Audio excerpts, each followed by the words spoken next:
Italian schools are more inclined to independent study. Like the taxis that you take, make sure you're taking the white one, not the black taxi, the one that are very luxurious, because they will charge you a lot of money. Rent because one person had a card that could pay our entire rent with their card. Alumni of the Italy program shared their advice on academics, travel, budget, and more on today's video.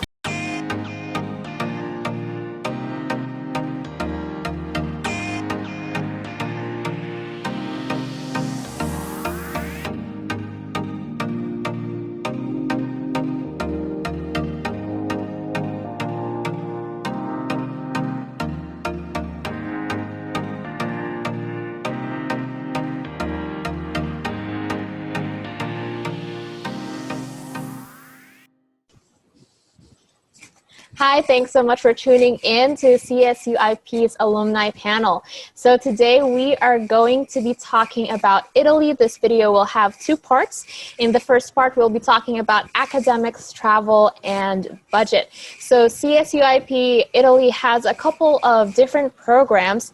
So we're gonna do our alumni introductions in a moment. But before we do, just a little bit of a disclaimer. This video is about sharing alumni experience. So the content that they're sharing is accurate as of the time that they were studying abroad. For the latest information, go to our website, csuip.calstate.edu. So you'll have the program information, the program requirements, and really up-to-date information as things change. So just keep that in mind as we're watching that this is about program experience and latest information. Go to our website. So let's do introductions real quick. Say your name, which Italy program you did, what year you went abroad. So let's get started. We can go, I guess, according to the order on my screen. So Bayu, I want to say, how do you tell me how to pronounce your name? My name is Bayi. Bayi. Okay. Yeah. And I'm from Fullerton. My study abroad program is CSUIP for Studio Arts. And we'll be starting with it's just introductions. Yes. What year did you go? I went in 2019 to 2020. Okay, and then Paulina, let's go with you next. I'm Paulina. I did the literature program and I attended Florence from 2017 to 2018. Okay, and Trent, you're up next. Oh, you're on mute still. I'm Trent. I went to CSUIP Florence, just general program from 2018 to 2019. Okay, and Tessa? All right. Hi, I'm Tessa. I went to CSU Northridge. I studied in the studio art program in Florence, and I came back recently, so the 2019-2020 year. And Esmeralda? I, similar to Tessa, went through the CSU IP Florence Center 2019-2020. And let me see, Elizabeth. Oh, you're still on mute. Okay, hey, Perfect. my name's Elizabeth, and I did the study abroad program in Florence, Italy with CSUIP for Studio Arts, and that was in 2019. And Patricia? My name's Patricia. I did the CSUIP Political Science program 2017 through 2018. Okay, perfect. So what I found out is like the participants' names on Zoom actually moves around. So did I miss everyone? I'm pretty sure I got everyone, but if I miss you, please speak up. And I completely forgot to introduce myself. My name is Gabriella Jean. I studied abroad in Japan in 2019-2020. And so I'm really excited because I get to learn about the Italy program through this panel as well. So I am so excited to be here. I am one of CSUIP's social media interns, and so we are doing this for our YouTube channel, and we also have other social media. Check us out, Instagram. We even have a TikTok. That's new, so check us out there. So let's go into our first topic, academics. So talk a little bit about choosing and enrolling in classes and communicating with your academic counselor and your CSU campus, and making sure that those classes transfer over. And the floor is open to anyone, so whoever wants to go first with answering that question. Oh, hi, I could start. I'm Bai again. I was in the studio arts program. So for the enrollment of classes, they gave us a giant list, a variety of classes from painting, drawing to sculpting and printmaking. There's just a large range of variety. But once we get there at the academia, we're supposed to only pick 1 or 2 courses, your main courses, and another course for your elective. For your main course, it's 12 units for 2 semesters. Basically, they're worth like 2 classes each semester. And then for electives, it's 6 units for 2 semesters. But the grading system is different, but it transfers over. It also depends on your counselor, your school, what classes you're planning to put them into, and that you could discuss with your counselor. I did that via email. Another thing is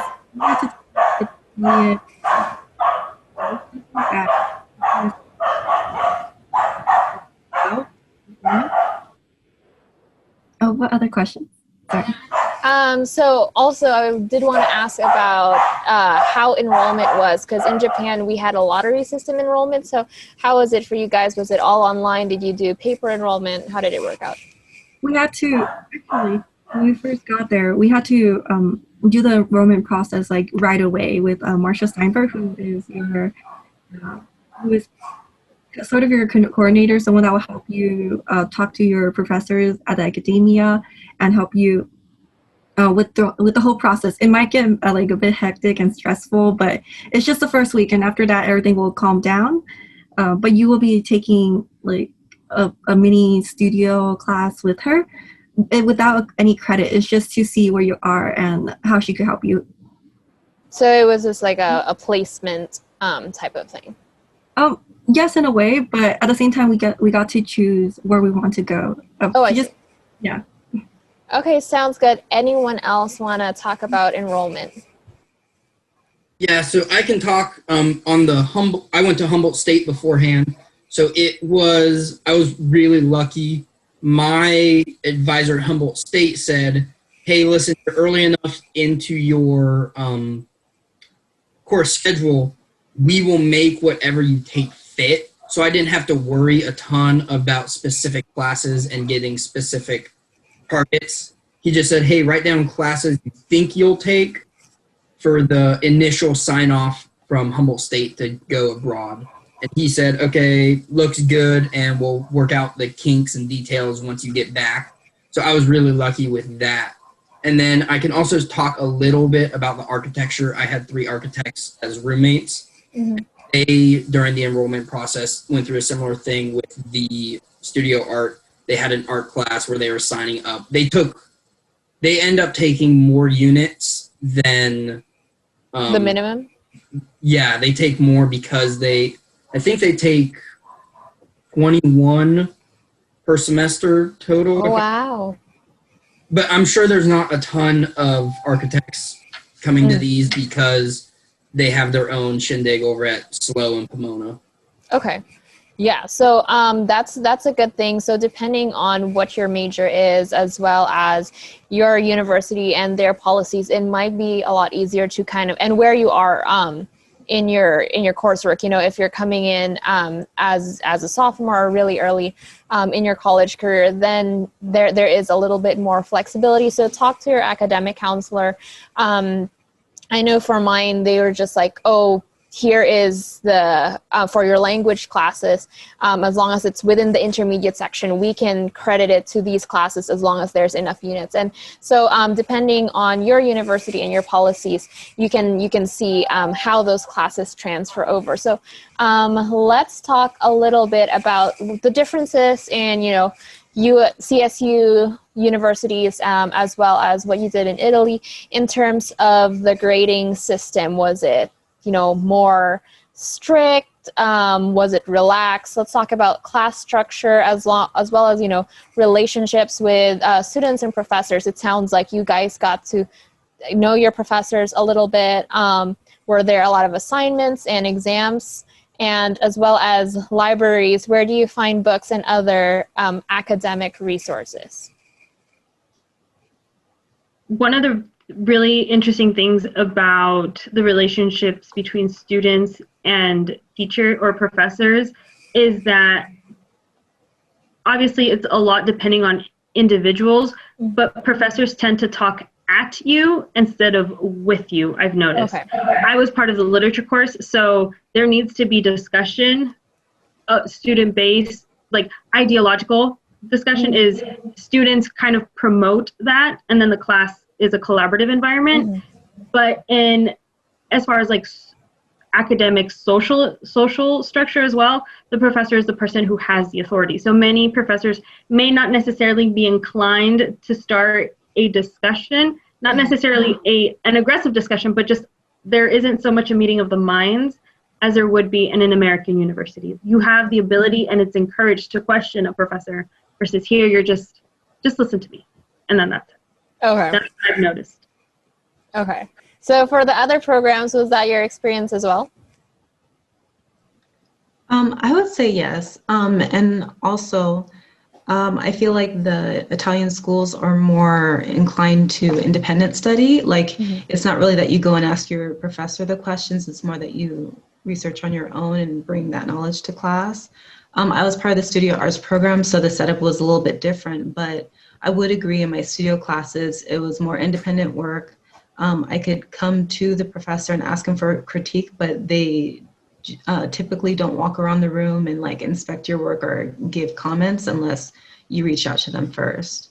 One thing that was also different with studio arts is the grading system, because we're also, we are registered for classes at the CSU campus, but also at the academia.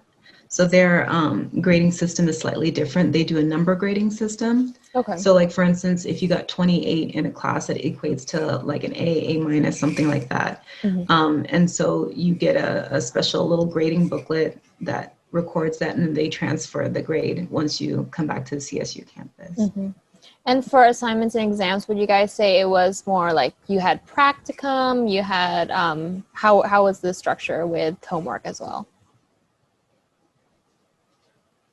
Since being back to school, I can definitely say there's a big difference. I feel as though being in Italy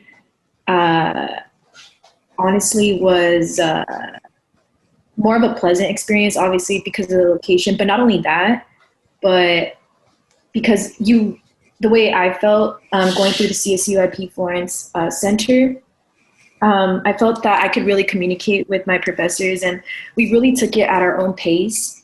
And even when we were feeling challenged, at least I felt comfortable enough to like speak up.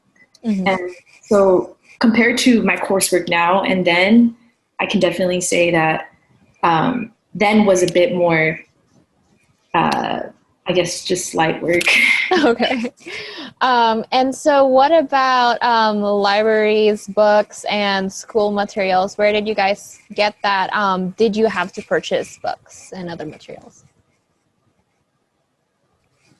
We had to purchase the initial language because you do the PLP, which is the preparatory language program, in the first 2 months of being there. We had to buy those books. They were about 25 euros, and they walk you to the bookstore. So you go as a big class on a field trip, go pick up your books, and then depending on how far you get, you also have to buy the secondary books that follow those. I don't know if the people that left early because of COVID had to go through that, but when we got to our second semester, we had to go buy our secondary books as well. Okay. And since you mentioned the language, what was the requirement in terms of, for us, we had to do a certain number of units of language depending on which program you did. So were most of your classes in English, and were you required to take Italian classes as well? I remember that we had, I think, 2 Italian classes the first semester, and they were in Italian, obviously. And then I think the requirement was that you had to take 1 class the second semester that was completely in Italian, if I'm not mistaken. But I mean, they're cool classes too, though. Like I remember the class that I took that was in Italian was like a cinema class, and it was like you were watching Italian movies, and that's pretty cool. But I think, like, obviously being in the country, you kind of, it's that second semester and you've already taken, like, I think that, like I said, the Italian language classes the first semester. So it's kind of like it'll come a little more naturally. And I think the teachers too, they're also like really willing to help you because the teachers speak English, but it's the challenge of like, oh, like, let's immerse you in this language in school. And Alice, while I have you, I'll have you do an introduction. Alice came right after class to get here and join us. So thank you, Alice, for doing that. So just tell us, your name, which program you did, and what year you went abroad. So my name is Alice. Sorry, like you said, I just hopped off of my Zoom class. But I did I studied abroad in Italy with Paulina and Patricia. Shout out. And I think, what was it, 2017?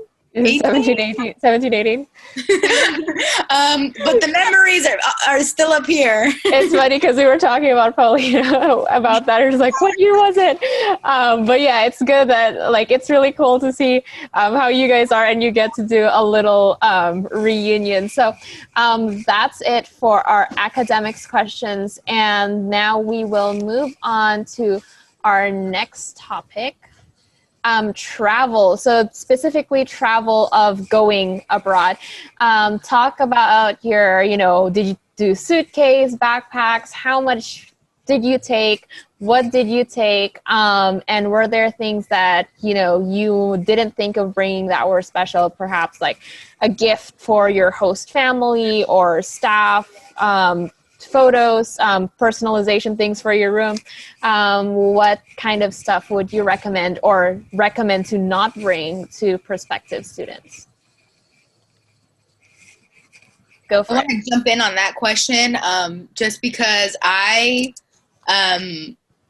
something that I brought from home was, I brought, and Paulina can attest to this because she's my roommate. But I brought pictures and like little mementos of memories, like before I left. Like my friends had like thrown me like a surprise like going away party thing. So like I had printed out pictures from them, and like I just printed pictures of my friends and like little letters and stuff that I got, and I put them on my closet, and like whenever I would feel homesick, I'd always look at them. But like I would say just like bring stuff there that are gonna like remind you of home and like comfort you. I think another thing is to pack for all types of seasons and like weathers, because like for me, like I got to Italy and like I didn't know, like I was planning for the summer, and then I realized, oh, like it might rain, and then there was like a month where it like rained like very heavily, and I didn't have rain boots, and it was really hard for me to find places. So I would say like those are the 2 main things. Like make sure you bring clothes, and like also if you want to travel, so if you want to go somewhere that has snow and you like have snow boots like lying around your house, so you don't have to buy that out there. But also like pack, like this is gonna sound so weird, but like pack enough, but don't pack too much, because you also like want to like, if you're gonna bring stuff back, or if like you're gonna bring, like if you want to like buy stuff there. So yeah. I will say I was in the overpacking category, but what I found out was there's thrift shops in Japan. So what was the shopping situation like in Italy? Were clothes expensive? Could you buy secondhand clothes? Was it difficult to get certain types of clothing? What was that like? I would say, like, I just want to mention this. I was in the overpacking category as well. I brought in my luggage, my carry-on, and my backpack, and I didn't leave room to bring back stuff, and I didn't know how I was going to make that fit. But I would suggest, if you can, just pack really light and maybe just stick with the summer season, because the clothes there are really cheap and the way people dress over there is different to what we dress in America. So stay away from jeans if you can.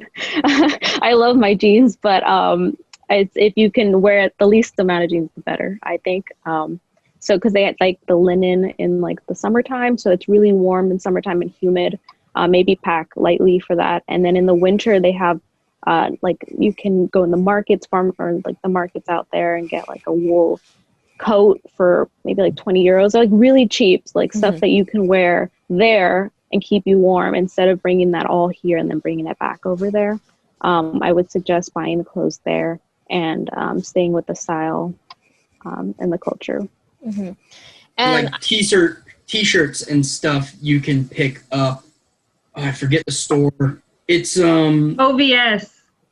Yeah, OVS, and there's another one.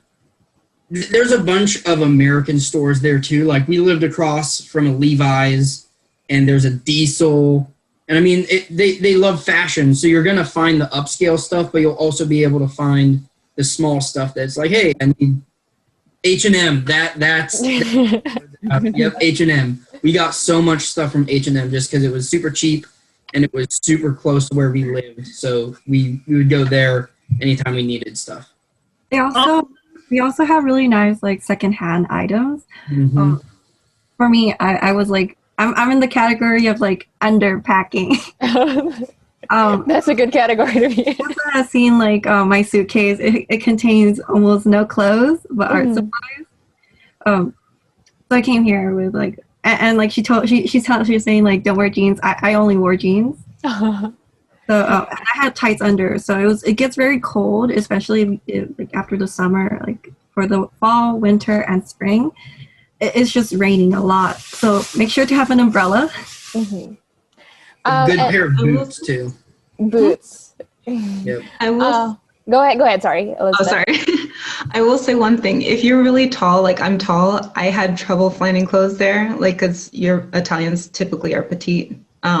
So if you're tall, bring your own clothes. I would say, like they say, leave the sheets at home, leave towels and stuff at home. You don't need them. But I would say art supplies too, because I know a lot of people brought art supplies and they ended up not using some. And there's art stores there. Yeah, it's an extra cost, but yeah. And as for packing, I had an empty backpack that I kept in my check bag so that when we went on trips, I could pack that one for stuff. And that was really helpful. Definitely. So yeah, have, your day pack or a little thing that you can do for overnighters. What about different products? So like for people who might need like a particular shampoo or sensitive skin with, specific lotion, how easy, difficult was it to get certain products? Did you bring your own as well? And let's also touch on medication. Were you able to get that in country? Did you bring that from the US? What was the process for that as well? So specific products to you. I think what's really great about Italy is that they have universal healthcare. So you could go to the doctor like whenever, and there will not be, even if there is a cost, initial cost, you could get a refund or reimbursement from them, which is really great because in the beginning, like I got really sick, like a lot for random things, but yeah, like they have like, what are those called, like the pharmacies? They have pharmacies like every block, and you could just go there. And since you mentioned the getting sick, was it easy were you able to see like a doctor? Was it easy? Were there language barriers or anything like that? Oh yes, the school actually has an American doctor. What was his name? He's English. Yeah. What's his name? Yeah. I want to say it was Kern, right? Yeah, Dr. Kerr. Yeah, Dr. Kerr. Kerr. He's so funny. Yes, if you tell him like this is a medication you normally take in like the United States, he'll write you a prescription because like we know like what we need, so he'll like write it up for us, which is really helpful. And if not, and you need to see a specialist, he'll recommend a doctor, Italian doctor, and they would normally have a translator for you. That's really great to know. And note for future students, with the insurance that you get through CSUIP, if you call that insurance and you give them a list of their medication, they'll actually do the research for you and give you the list of whatever its name is in Italy or whatever, whichever country that you're going to. So that is a service that's available if for some reason you don't have Dr. Kerr at your campus or the country that you're choosing. So CSUIP does have other options like that. So be sure to check out what options are available for your specific program. Okay, continuing on. Did anyone else have anything to say on that one? I will say this, it's a little bit of a culture shock because if we need to like, this is going to sound wrong, but like self-medicate, like you can go to the pharmacy and buy your like NyQuil. You don't need a prescription and it's open. Like in an Italian pharmacy, you have to speak to the pharmacist and they'll ask you like, I want a Dayquil. They'll tell you, well, what do you need it for?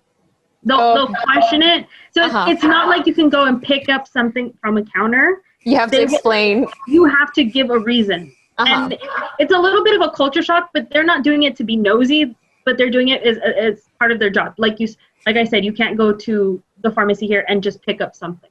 Okay. So that's a little bit of a... Good to know if, they ask you, I'm like, okay, I know why they're asking. Okay, anyone else? Alice, I think. Yeah. Also, I know this from experience, but I know there's literally only one 24-hour pharmacy in all of Italy. That is good to know. Oh, also, I was gonna say that in terms of products, I don't know what kind of products people are usually using. I don't really remember using specific products, but they also have a Sephora. Oh yeah. Okay. So for you guys, most of toiletries and stuff you were able to get abroad. Yeah. There's one thing. Yeah. So in America, our ambulance is very expensive. Don't be afraid to use the ambulance. It's free. Don't be afraid. Just say you need ambulance because they will. They'll come and get you. That is good to know. So let's move on to our next topic. Share my screen. Budgeting. So let's talk, before we get on the questions that are on the slide, let's talk a little bit about budgeting before the program. What did you guys do to save up for study abroad? I know some students did, stayed with their parents instead of moving out. Different ways to save money as well as earn money, work, scholarships. How did that work out for you? So tell me a little bit about before you leave. For me, I got a part-time job during the semester before, and then I was working during the summer. But also, I highly encourage any of the students who are thinking of traveling abroad to apply for the Gilman Scholarship.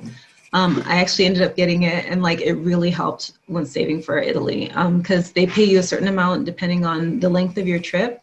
So it's really helpful. Yes, Gilman for me as well was a lifesaver, and I will say this, especially so the year that I went, it got canceled because of COVID. Gilman actually paid for my ticket back home, so they really take good care of you. Highly recommend Gilman Scholarship, and apply for that if you're eligible. Anyone else?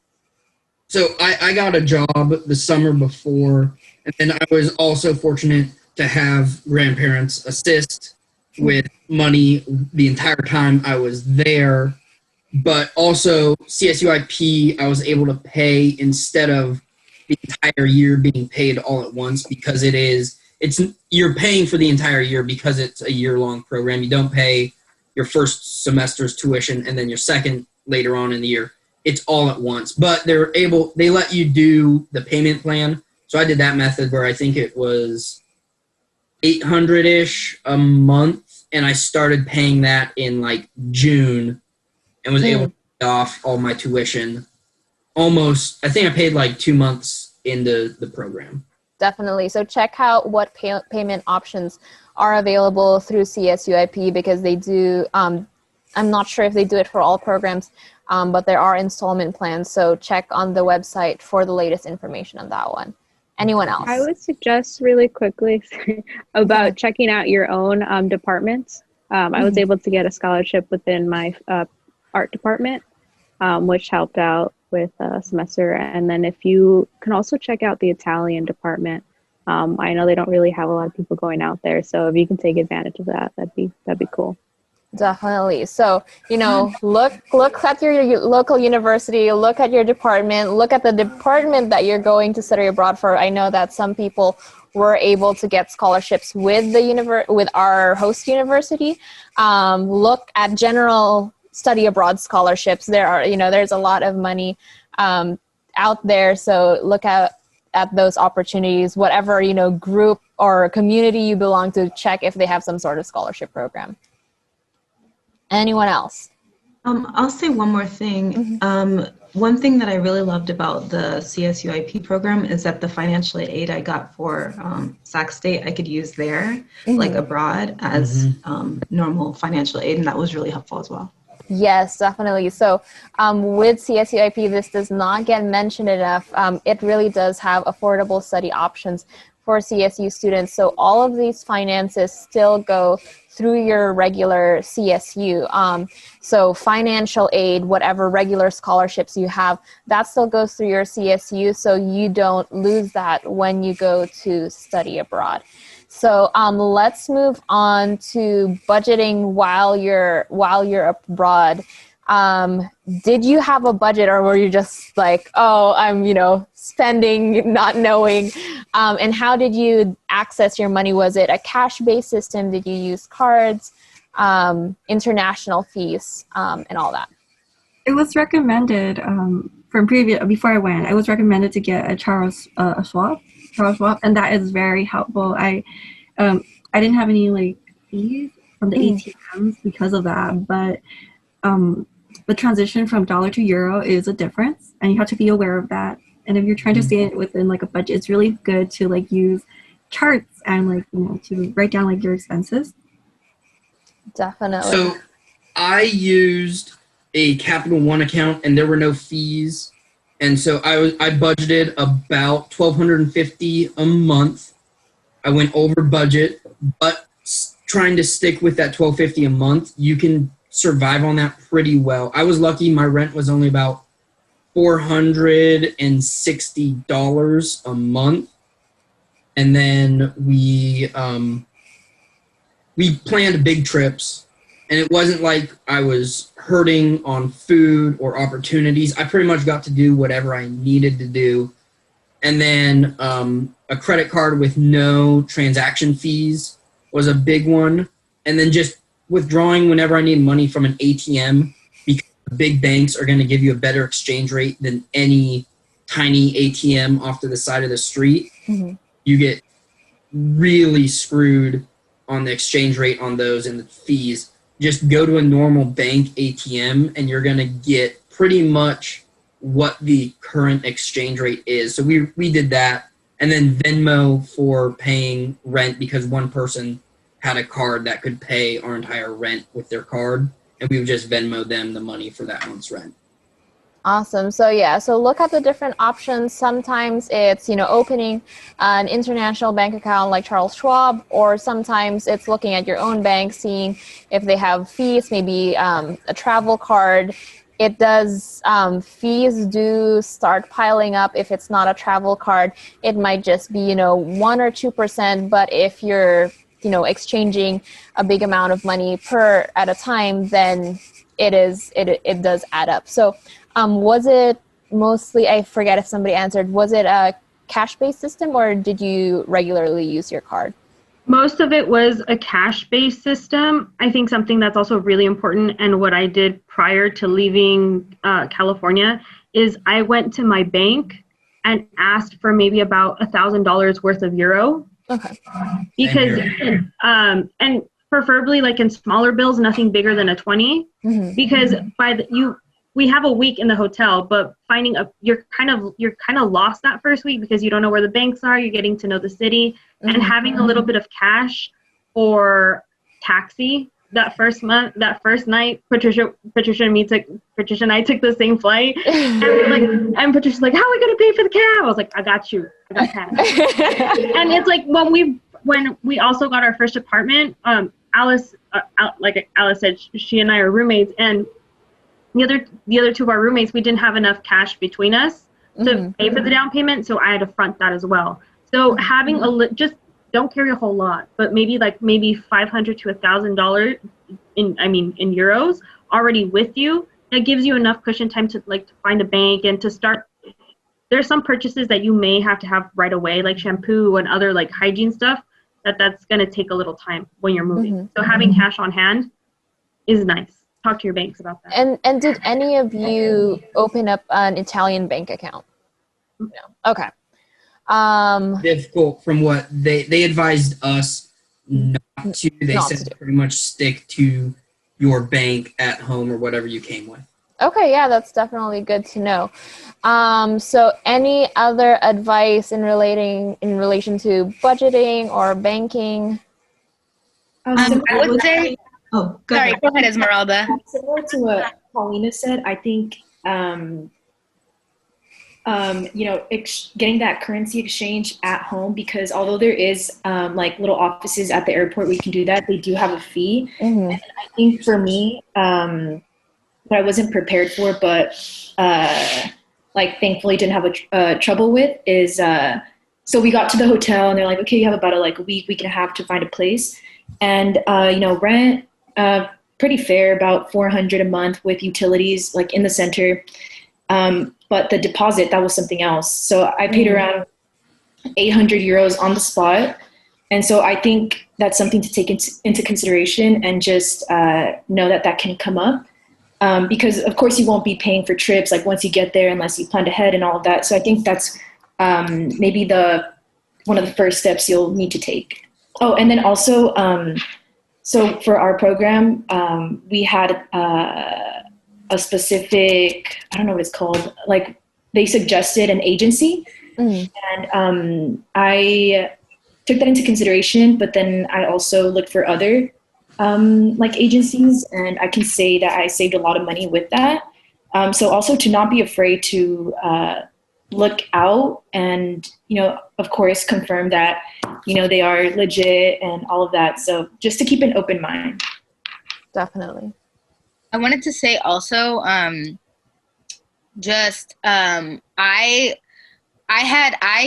heard about Charles Schwab before I went. I remember in one of these type of meetings. I didn't open a Charles Schwab, but I realized after being there, how much more convenient it was than what I had. So from what I heard also, Bank of America, I had Bank of America. It has a sister bank, which is called BNP. But one of the biggest issues that I kind of regret not opening a Charles Schwab or another type of similar account. The reason why I stuck with Bank of America was because I was like, oh, they don't have, they have the sister bank, I'll be able to pull out with no international fees or whatever. But the inconvenience of having to go and find it, Paulina can attest to the fact when we had to go pay rent, and I was like, okay, we got to go all the way to where campus is, which is a 45-minute walk from our house. And then so it's just a lot more. It added a piece of inconvenience that I wish I didn't have, especially on days it's raining. You don't really want to walk to that specific place. I would also say for someone who did not budget. I feel it is important to make a budget of telling yourself, okay, this is how much I have, this is how much I want to spend every month, and this is how much I want to have for trips. Because I remember coming back, I remember being very frugal, but when I came back, I was like, dang, I ended up in debt anyway, and that was what I was afraid of. So I was like, dang, I wish I spent more on trips or going out to eat and having more experiences. So I would say that's important too, to have a budget. Definitely being aware of that money, where it's going, and getting to spend it on the things that are important to you. Very important. Thank you all for your advice. So that's the end of part 1. We covered academics, travel, and budget. Does anyone have any last words on any of these topics before we move on? Yes. Okay, go for it. There was something I wanted to point out that one of my friends said. She's Nicaraguan, but she's Afro-Latina. And one thing she wished she would have told like she would have said was that they would have advised the women or men who get their hair done to go with a much simpler style, because in Europe, there are no salons for people of color. They are non-existent. So any products that you need, get them beforehand or have someone ship them for you like second semester when you're going on. Because if you need services for people of color, there are none. Okay. So expect to grow your hair out a little bit, because there was a horror story involving a salon and this girl's hair. It ended up really bad. So we all ended up just cutting our own hair. So contest to see who could grow the longest hair between the guys in the house. So you were already dealing with the COVID no hair salon situation before that was even a thing. No, we were, yeah, pretty much. Yep. Okay, good to know. Thank you all for your advice. That is it for part 1 of this video. In part 2, we will talk about. Oh, sorry. Did you want to say something? Yes. One more thing. Like regarding like traveling. Like the taxis that you take. Make sure you're taking the white one, not the black taxi. The one that are very luxurious, because they will charge you a lot of money. Okay. Good to know. Okay. One last thing. Yes. One last thing. I agree with Alice. Like, make sure you budget for travel, because you have a great opportunity since you're already in Europe to visit countries that are close by. And if you have to miss out on those trips, it's really a bummer and it's much harder to get back. So travel whenever you can. Okay. Thank you all for your advice.